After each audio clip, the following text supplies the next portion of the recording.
In this minute, we have new fire engines and rain barrel workshops coming up now on this Melbourne Minute. Over at Station 71, the Melbourne Fire Department has a new engine to help improve their capabilities and response times to emergency calls. It's a 2024 Sutphen. We took delivery of it and put it in service this past November. The City of Melbourne has 8 ALS engines in service and 2 ALS truck companies. The city is proud to partner with Green Gables to host monthly rain barrel workshops. The rain barrel works by placing it at a downspout. The more runoff that we can capture, the less polluted water flows into the Indian River. At the workshops, attendees receive a rain barrel and Melbourne residents qualify for a $25 rebate. Workshops are running from now until May. Space is limited, so make sure to sign up at Green Gables' website.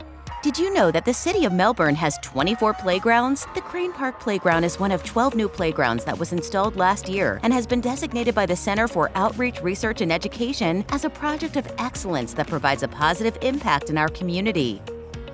And that's it for this Melbourne Minute. Be sure to visit melbourneflorida.org/minute to find out more about these stories and keep up on what's happening in Melbourne.